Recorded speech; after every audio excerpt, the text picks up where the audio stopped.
Hello friends, welcome to ಆಹಾರ ದರ್ಶಿನಿ.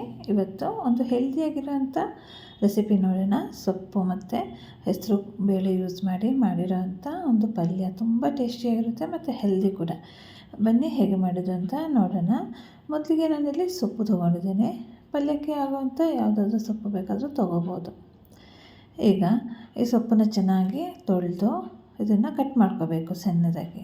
ಈಗ ಇದಕ್ಕೆ ಒಂದು ಮಸಾಲ ರುಬ್ಕೋಬೇಕು. ಅದಕ್ಕೋಸ್ಕರ ಇಲ್ಲಿ ಸ್ವಲ್ಪ ತೆಂಗಿನಕಾಯಿ ತೊಗೊಂಡಿದ್ದೀನಿ, ಮತ್ತು 2 ಈರುಳ್ಳಿ, 2 ಟೊಮ್ಯಾಟೊ, ಖಾರಕ್ಕೆ ಬೇಕಾದಷ್ಟು ಹಸಿಮೆಣಸಿನಕಾಯಿ, ಮತ್ತು 1 ಹಿಡಿಯಷ್ಟು ಪುದೀನ, ಮತ್ತು 1 ಹಿಡಿಯಷ್ಟು ಧನಿಯಾ ಸೊಪ್ಪನ್ನು ತೊಗೊಂಡಿದ್ದೀನಿ.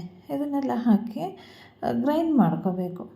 ಈಗ ಇದ್ರ ಜೊತೆಯಲ್ಲಿ ಬೇರೆ ಸ್ವಲ್ಪ ಮಸಾಲವನ್ನು ಕೂಡ ಹಾಕೋಬೇಕು. ಇಲ್ಲಿ ನಾನೊಂದು ಅರ್ಧ ಸ್ಪೂನಷ್ಟು ಜೀರಿಗೆ ಪುಡಿ ಮತ್ತು ಸೋಂಕಾಳು ಪುಡಿ ಹಾಕೋತಾ ಇದ್ದೀನಿ, ಒಂದು ಅರ್ಧ ಸ್ಪೂನಷ್ಟು, ಮತ್ತು ಸ್ವಲ್ಪ ಧನಿಯಾ ಪುಡಿ ಹಾಕೋತಾ ಇದ್ದೀನಿ, ಮತ್ತು ಗರಂ ಮಸಾಲ ಪುಡಿ ಹಾಕೋಬೇಕು ಒಂದು ಅರ್ಧ ಸ್ಪೂನಷ್ಟು. ಈಗ ಎಲ್ಲ ಎಷ್ಟು ಯೂಸ್ ಮಾಡಿದ್ದೀನಿ ಅಂತ ಕ್ವಾಂಟಿಟಿ ಮೆನ್ಷನ್ ಮಾಡಿದ್ದೀನಿ. ಮತ್ತು ಸ್ವಲ್ಪ ಅರಿಶಿನ ಪುಡಿ ಹಾಕಿ ಇದನ್ನು ಗ್ರೈಂಡ್ ಮಾಡ್ಕೋಬೇಕು. ಫೈನ್ ಪೇಸ್ಟ್ ಏನು ಬೇಡ, ಸ್ವಲ್ಪ ತರಿಯಾಗಿದ್ರೂ ಓಕೆ. ಈಗ ಇಲ್ಲಿ ನಾನೊಂದು 1/4 ಕಪ್ಪಷ್ಟು ಹೆಸರು ಬೇಳೆನ ಚೆನ್ನಾಗಿ ತೊಳೆದು ನೆನೆಸಿಟ್ಟಿದ್ದೆ. ಅದನ್ನು ಈಗ ಬೇಯಕ್ಕೆ ಇಡ್ತಾಯಿದ್ದೀನಿ. ಜಾಸ್ತಿ ಏನು ಬೇಯೋದು ಬೇಡ, ಸ್ವಲ್ಪ ಗಟ್ಟಿ ಇರಬೇಕು. ಈಗ ಅದು ಬೇಯೋಷ್ಟರಲ್ಲಿ ಈ ಕಡೆ ನಾವು ಮಸಾಲ ಎಲ್ಲ ರೆಡಿ ಮಾಡ್ಕೊಳ್ಳೋಣ. ಈಗ ಒಂದು ಬಾಣಲಿ ಇಟ್ಟಿದ್ದೀನಿ ಸ್ಟವ್ ಮೇಲೆ. ಅದಕ್ಕೆ 2 ಟೇಬಲ್ ಸ್ಪೂನಷ್ಟು ಎಣ್ಣೆ ಹಾಕೋಬೇಕು. ಎಣ್ಣೆ ಬಿಸಿ ಆದಮೇಲೆ ಇದಕ್ಕೆ ಗ್ರೈಂಡ್ ಮಾಡ್ಕೊಂಡಿರೋಂಥ ಮಸಾಲನೆಲ್ಲ ಹಾಕೋಬೇಕು. ನೋಡಿ, ಎಷ್ಟು ಈಸಿಯಾಗಿ ಆಗುವಂಥ ರೆಸಿಪಿ ಅಂದರೆ ಇಮಿಡಿಯೇಟಾಗಿ ಆಗುತ್ತೆ. ಮತ್ತು ಶುಂಠಿ ಬೆಳ್ಳುಳ್ಳಿ ಗ್ರೈಂಡ್ ಮಾಡಬೇಕಾದ್ರೆ ಹಾಕಿರಲಿಲ್ಲ ನಾನು, ಈಗ ಹಾಕೋತಾ ಇದ್ದೀನಿ. ಶುಂಠಿ ಬೆಳ್ಳುಳ್ಳಿ ಪೇಸ್ಟ್ 1 ಸ್ಪೂನಷ್ಟು ಹಾಕೋತಾ ಇದ್ದೀನಿ. ಈಗ ಇದನ್ನು ಚೆನ್ನಾಗಿ ಫ್ರೈ ಮಾಡ್ಕೋಬೇಕು, ಹಸಿ ವಾಸನೆ ಹೋಗೋವರೆಗೂ ಹೈ ಫ್ಲೇಮಲ್ಲೇ ಇಟ್ಟು ಇದನ್ನು ಹೀಗೆ ಕೈ ಆಡಿಸ್ತಾ ಫ್ರೈ ಮಾಡ್ಕೋತೀನಿ. ಮತ್ತು ನೋಡಿ, ಈ ಥರ ಫ್ರೈ ಆಗಬೇಕು. ಸ್ವಲ್ಪ ಕಲರ್ ಕೂಡ ಚೇಂಜ್ ಆಗಿದೆ, ಸ್ವಲ್ಪ ಅದರ ಹಸಿ ವಾಸನೆ ಎಲ್ಲ ಹೋಗಿದೆ. ಈ ಸ್ಟೇಜಲ್ಲಿ ಗ್ಯಾಸ್ ಫ್ಲೇಮ್ನ ಲೋ ಮಾಡಿ ಇದಕ್ಕೆ ಸೊಪ್ಪು ಕಟ್ ಮಾಡ್ಕೊಂಡಿದ್ದೀನಲ್ಲ ಅದನ್ನೆಲ್ಲ ಹಾಕೋತಾ ಇದ್ದೀನಿ. ಇಲ್ಲಿ ನಾನು ಸೊಪ್ಪು ಸ್ವಲ್ಪ ಜಾಸ್ತಿನೇ ಯೂಸ್ ಮಾಡ್ಕೊಂಡಿದ್ದೀನಿ. ಈಗ ನೋಡಿ, ಸೊಪ್ಪೆಲ್ಲ ಹಾಕಿ ಒಂದು ಲಿಡ್ ಕ್ಲೋಸ್ ಮಾಡಿ ಹಾಗೆ ಬಿಡಬೇಕು ಒಂದು 5 ನಿಮಿಷ. ಆವಾಗ ಅದು ನೀರೆಲ್ಲ ಬಿಟ್ಕೊಡುತ್ತಲ್ಲ, ಆವಾಗ ಮಿಕ್ಸ್ ಮಾಡೋಕ್ಕೆ ಕರೆಕ್ಟ್ ಆಗುತ್ತೆ. ಈಗೇನು ಮಿಕ್ಸ್ ಮಾಡ್ಕೊಳ್ಳೋದು ಬೇಡ. ಇದು ಬೇಯಷ್ಟರಲ್ಲಿ ಫ್ರೆಂಡ್ಸ್, ನನ್ನ ಚಾನಲ್ನ ನೀವು ಸಬ್ಸ್ಕ್ರೈಬ್ ಮಾಡಿಲ್ಲ ಅಂದರೆ ಸಬ್ಸ್ಕ್ರೈಬ್ ಮಾಡಿ, ಮತ್ತು ನನಗೆ ಸಪೋರ್ಟ್ ಮಾಡಿ. ಮತ್ತು ಇದೇ ಥರ ಹೆಲ್ದಿಯಾಗಿರೋಂಥ ರೆಸಿಪಿ ಎಲ್ಲ ಅಪ್ಲೋಡ್ ಮಾಡಿದ್ದೀನಿ, ನೋಡಿಲ್ಲ ಅಂದರೆ ನೋಡಿ.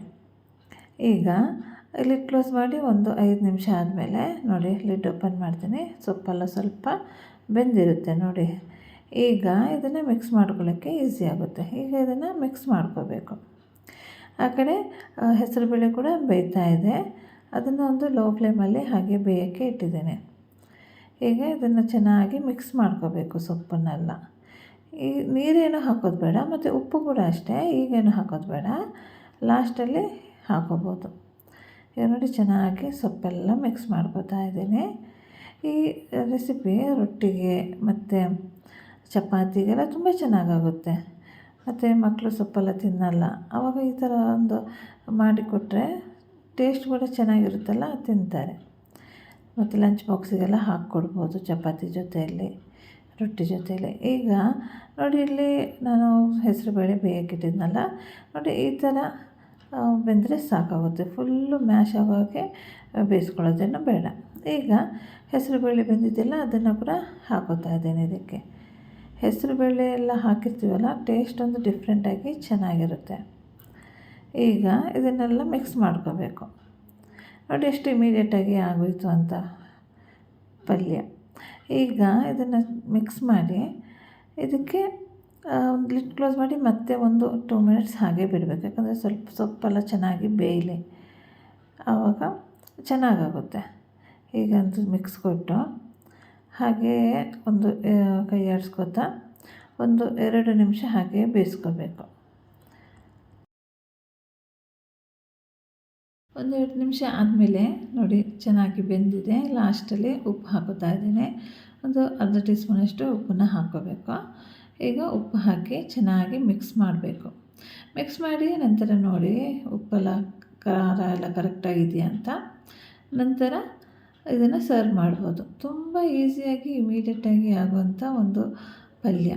ಇದನ್ನು ರೊಟ್ಟಿ ಜೊತೆ, ಅನ್ನದ ಜೊತೆ, ಸೈಡ್ ಡಿಶ್ ಥರ ಎಲ್ಲ ಯೂಸ್ ಮಾಡ್ಬೋದು. ನೀವು ಒಂದು ಸಲ ಮಾಡಿ ನೋಡಿ, ತುಂಬ ಚೆನ್ನಾಗಿರುತ್ತೆ. ಮತ್ತು ಈ ವಿಡಿಯೋ ಇಷ್ಟ ಆಗಿದರೆ ಲೈಕ್ ಮಾಡಿ ಮತ್ತು ಸಬ್ಸ್ಕ್ರೈಬ್ ಮಾಡೋದನ್ನು ಮರಿಬೇಡಿ. ತಪ್ಪದೆ ಸಬ್ಸ್ಕ್ರೈಬ್ ಮಾಡಿ.